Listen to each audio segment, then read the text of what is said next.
Are you tired of doing investment research on stock markets? Want to spend time on your hobbies or go out with your friends instead? Introducing iCapital, where you can get independent, objective, and comprehensive investment advice on the go.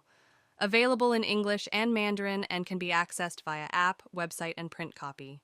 We provide thorough, first-hand research-based findings on listed companies, economies, and stock markets, and clear perspective of how markets interact and how they influence investments, as well as provide Malaysian and global stock recommendations, stock portfolios with outstanding performance to follow. Subscribe now to iCapital for stock news. From only 49 ringgit a year, start investing like a fund manager. Subscribe now at www.icapital.biz. Hi, good morning, everyone. I'm Teng Boo from Capital Dynamics as usual. Today, we will talk about a topic that will be close to the hearts of all Malaysians. It is about the semiconductor industry in Malaysia. And the question is, what would be needed to make sure that this industry continues to expand and prosper? Many of you may not have heard that the Malaysian government recently announced the National Semiconductor Strategy. So the question is, what are needed to make this strategy successful? The E&E sector, which is electrical and electronics, this manufacturing sector is the most important in Malaysia's economy.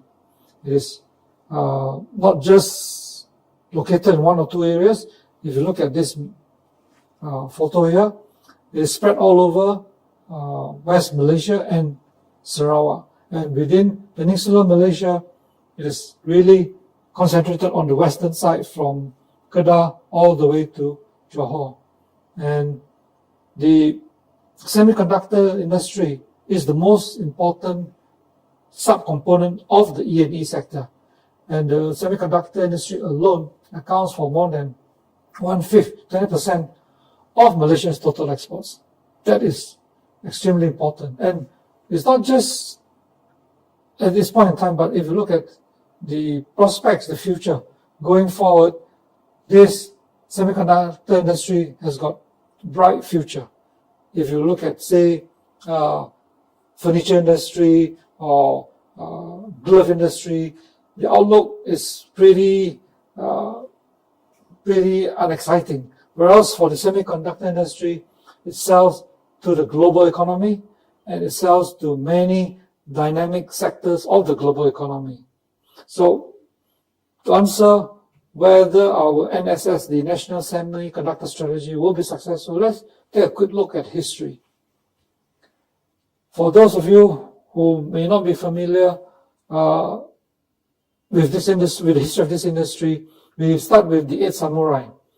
This is not the Japanese samurai. This is referring to Intel, Hewlett-Packard, or now known as Keysight and Agilent, Bosch, AMD, and so on. These are the 8 multinationals which set up the operations in 1972, right? And I think the person that is extremely critical to the success of the E&E industry in Malaysia is Dr. Lim Chong Yu. He was at that time the Chief Minister of Penang. And if you read reports, like for example, World Bank issued a report on the E&E industry in Malaysia, they attribute the success of this industry to Dr. Lim Chong Yu. In fact, they say that he was very important in convincing people like Intel to set up the factory in Penang back in the early 70s. And Intel's factory in Penang is the first ever factory that Intel has ever set up outside the United States. So while we enjoy the success and look forward to the growth of the semiconductor industry in Malaysia, let's not forget that credit should be given to the right person, in this case, Dr. Lim Chong Yu. And if you look at the value chain of the semiconductor industry, you can see on this diagram, on the left-hand side, research, which are scientifically and technologically very advanced, which is carried out mainly in America. And then you have designing, where you have the EDA companies, which are, well, the three main EDA companies, they are dominated by American companies.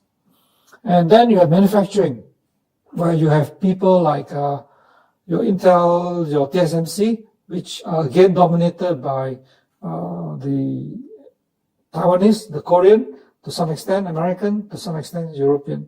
And then on the right side, you have the assembly, testing, and packaging. That is where Malaysia is strong in. This is where we call it the OSAT, where they do the assembly, packaging, and testing. Anyway, this is where Malaysia's strength is in the assembly, testing, and packaging. So what is the aim? Malaysia wants to double its global market share by 2029, given the US-China rivalry. So then the government announced the NSS. So just to give you a sense of what we're dealing with, what the National Semiconductor Strategy is dealing with, Malaysia accounts for 13% of the global OSAT sector, right? And then the semiconductor industry contributes to 25% of Malaysia's GDP, and the E&E sector contributes about 40%, which includes the semiconductor, and export earnings in 2023 came out to be about 575 billion ringgit or 164 billion US dollar.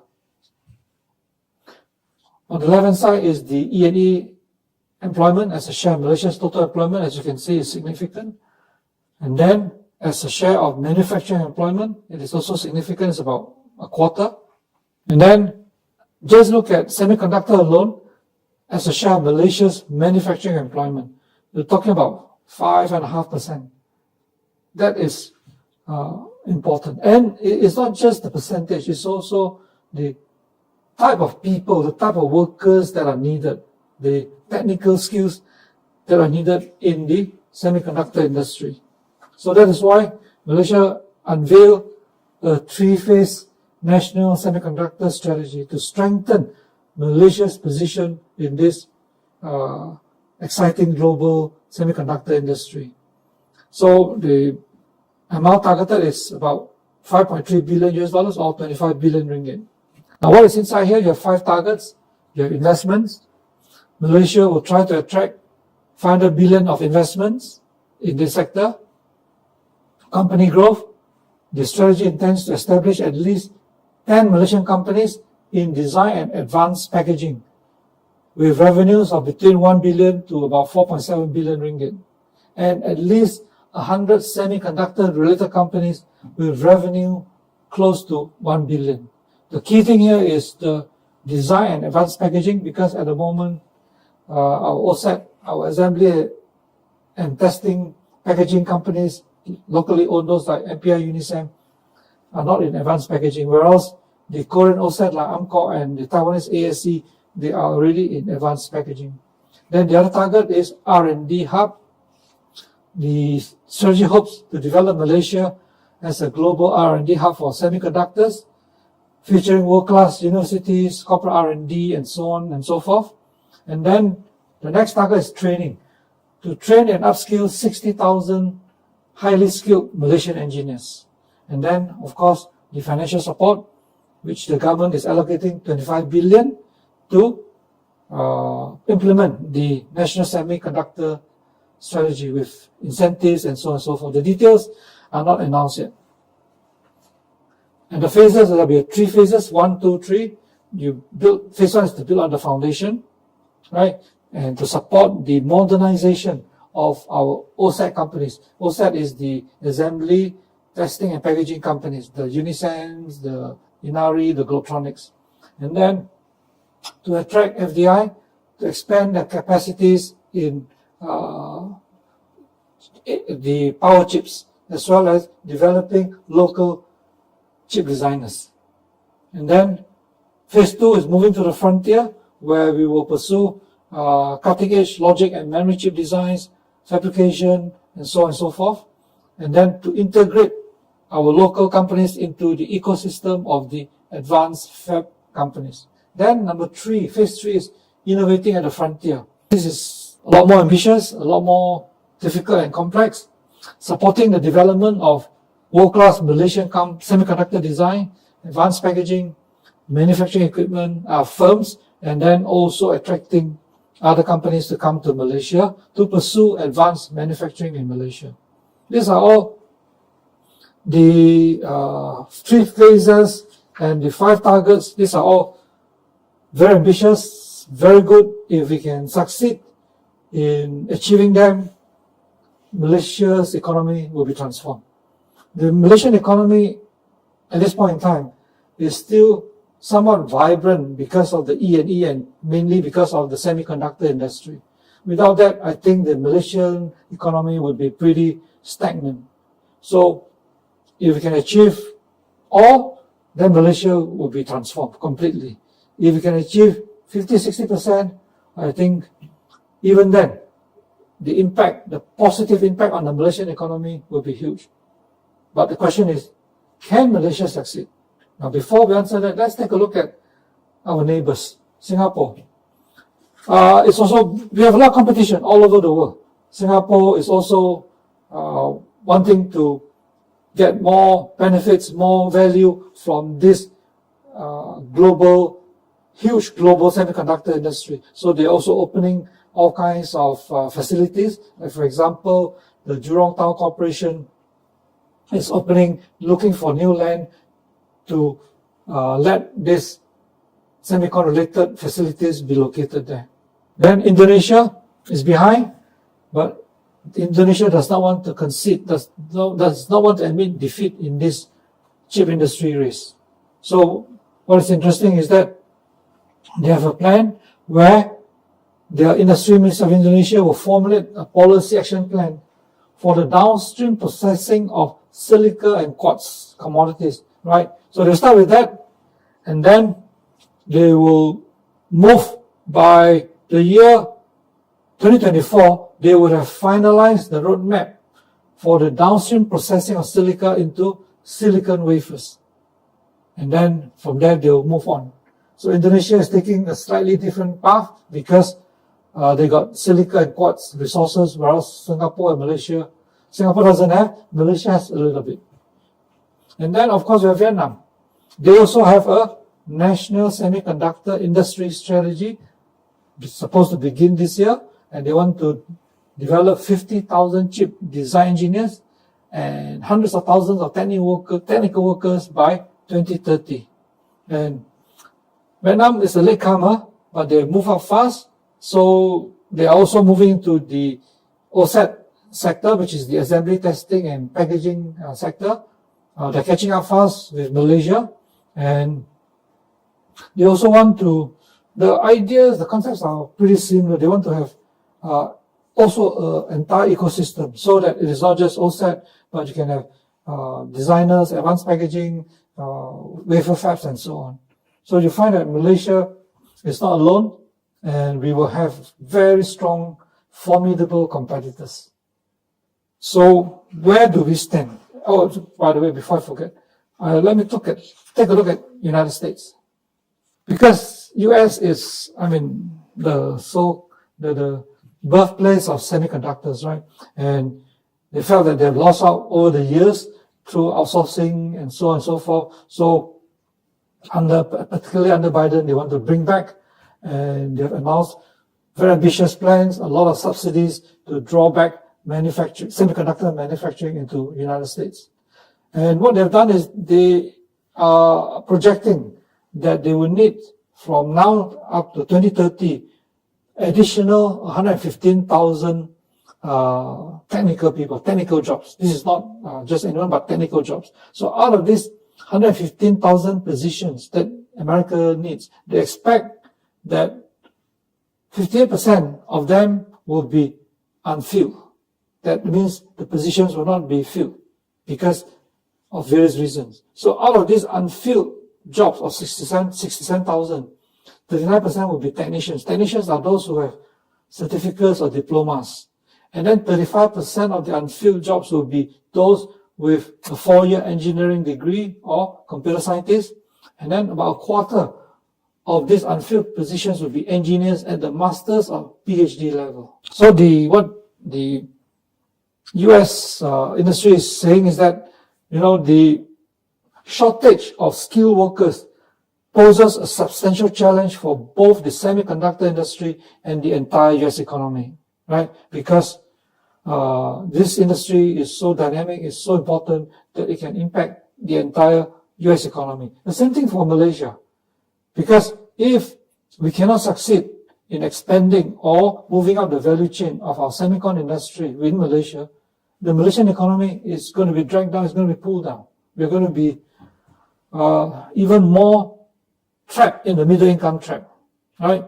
So US also is going to face workers shortage. Next. They say that the US government must work with the semicon industry and the academia, that means the universities, to prioritize measures to address the skill gaps facing the semicon industry in America and the broader US economy. I'll come back to this because this tripartite relationship, the government, the industry, and the universities, the relationship between these three is critical to the success of the semiconductor industry, not just in America, but more so in Malaysia. I'll come back to this in a while. The analysis show that there are insufficient number of students pursuing STEM degrees. STEM degrees is science, technology, engineering, mathematics. And then many of those who graduate with STEM degrees do not have a STEM occupation.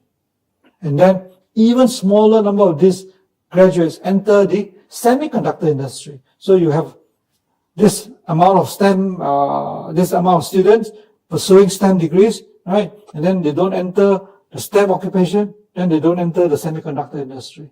This problem is similar in all the countries, including Malaysia. So their policies is to attract more students to STEM disciplines, employ more STEM graduates in the STEM fields, and to attract more STEM students to the semiconductor industry. So Malaysia more or less faces the same situation. The analysis also show that because in America, over 50% of master engineering graduates and over 60% of PhD engineering graduates in America are foreign citizens, mainly India and China. And many of them do not remain. 80% of the masters and 25% of foreign PhD STEM graduates from US universities do not stay back in the US after graduating. So there's a lot of leakages. So that worsens the shortages of STEM graduates in America, and therefore the entire global semiconductor industry. Because if America, which is a very important semiconductor country, faces this problem, it's going to impact the rest. It's going to impact Japan, Taiwan, and so on. In fact, Japan, Taiwan are also facing shortages in workers. So these are the countries where the top countries by number of STEM graduates. Of course, China is at the top, and then you have India, and then the rest. And Malaysia cannot be found anywhere. So what is the problem facing the success of the National Semiconductor Strategy of Malaysia? For me, I think the number one factor is to get the 60,000 highly skilled engineers. Remember at the beginning, I showed you that one of the targets of the National Semiconductor Strategy is to have 60,000 highly skilled engineers, to train and develop 60,000 of them. Now, this figure, I find it very confusing because it says that we have about 40% in 2020, we have about 40% of our students already studying in STEM. And then they want to raise it to 60% to meet the future demands. But if you take a look at the feedback from the industry, this is a paper written by 3 or 4 professors. I think 2 or 3 of them are based in Malay professors, but based in America. And they say that this is in 2023, that Malaysia is facing a decline in STEM intake. It's opposite of what the figures show. And then we say that we want to have more STEM students and engineers to achieve our technology ambitions. Then we find that many of our engineers and technicians, go to Singapore where the pay is better. And remember, I have another video earlier where I said Malaysia should not construct the high-speed rail connecting KL to Singapore because they're going to make it a lot easier and even facilitate the brain drain, the engineers and the technicians who will go down to Singapore. And if you look at the bottom, which is an article in March this year, job applications from Malaysians have doubled with the stronger Singapore dollar. So the high-speed rail connection is going to accelerate this trend. And a report, 2022 report by the Board of Engineers Malaysia found that a third of engineering graduates in Malaysia had a starting salary of less than 2,000 ringgit a month. I can't believe it because our dispatch earns even much more than that. And 90% of engineering graduates earn less than 3,000 ringgit per month. It's unbelievable. It's just that the source is pretty reliable. It's just I find it incredulous and extremely hard to believe. And then the other consequence of this low wages is that Malaysian students are discouraged from taking full-time university education or employment in the STEM field, right? And then those who decide to pursue STEM careers often end up pursuing other forms of employment to supplement their incomes. This is so discouraging, and it is so different from what the earlier figure that shows that we have about 50% of our students studying in STEM disciplines. That doesn't make sense. Now, the experts, so-called experts, are calling for STEM education to start in the earlier years. That means don't wait until at the university level to address critical engineering labor shortage in Malaysia. All this, we have heard all of them before. We know the problem. And the feedback that I get from the industry, where I meet all kinds of E&E people, whether in the electronic manufacturing services or in the semiconductor or in machining business, all of them, 100% of them say they face shortage of skilled people, whether it's technicians or whether it's engineers or R&D people. And the one common answer I get from them is they cannot get work permits. They want to employ foreign talents, and Malaysian government somehow do not give work permits to these people. You know, just now I showed you America, right? Where they want to find ways to retain the foreign talent within the United States. They have a lot of foreign people studying there in their American universities, and America wants to retain them so that they can have the necessary talent. And here in Malaysia, you hear stories, experiences, whereby the companies already have the foreign talent, they're prepared to bring the foreign talent into Malaysia, and the Malaysian government somehow does not give the work permit. You know, to this suggestion of early years STEM education sounds good on paper, theoretically, but to get a person to move from standard 1 to PhD and then graduate, you're looking at the solution 30 years down the road, 25 years down the road. The National Semiconductor Strategy cannot wait 25, 30 years. You need the workers now. And now what do? If the complaint that the salary is low is true, then what do? The company says they're facing a shortage. The two issues don't gel. Facing a shortage, low wages. If you got shortage, the employers will be more than happy to pay higher wages, right? This person complaining low wages, if you have such strong demand, you should be able to get higher wages. So something is not right, which I suspect is what? It's not the quantity, because if what the figures show is true, that almost 50% of our students are already in STEM discipline, what it boils down to is quality.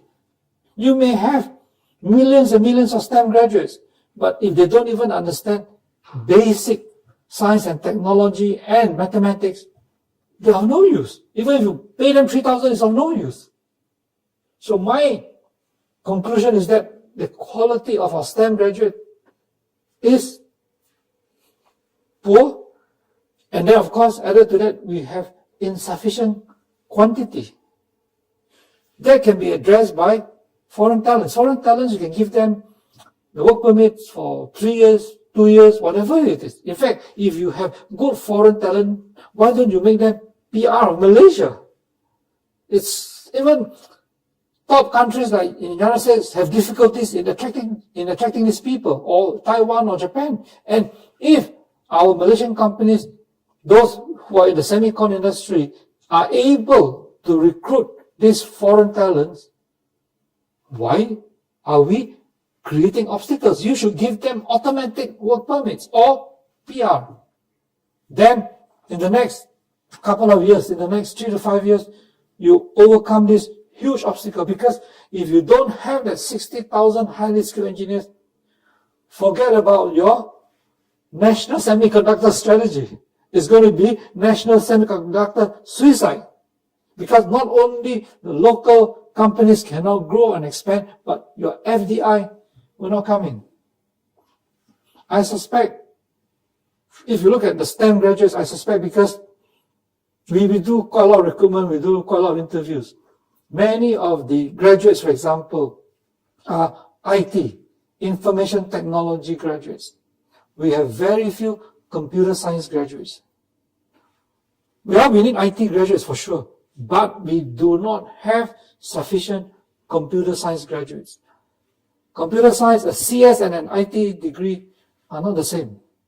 If you go and ask most of the policymakers or even academicians, they do not know that they are not the same. A computer science degree demands a lot of mathematical skills, complex mathematical skills, discrete mathematics, and algorithm skills. An IT degree does not require that. You want to do chip design, you need a computer scientist, not an IT analyst. So, from the way I look at it, not only do we have insufficient number, we have the wrong type, the wrong quality. And the only solution that you can implement now is foreign talents. And why is our ministry not giving the work permit? So with that, I watched the implementation of the National Semiconductor Strategy with great excitement, at the same time with great anxiety, because I do not know when the Malaysian government, the relevant ministry, will wake up and say, look, let's allow these foreign talents to come in and let the whole country prosper and not be so myopic. I hope you enjoy what I've said today. Like it, please. Share it, please. And if you haven't subscribed to Capital Dynamics YouTube channel, please do. Share your comments. Tell us what it is, what topics you like to hear from us, and we will bring it up in the next YouTube session. Goodbye and have a good weekend.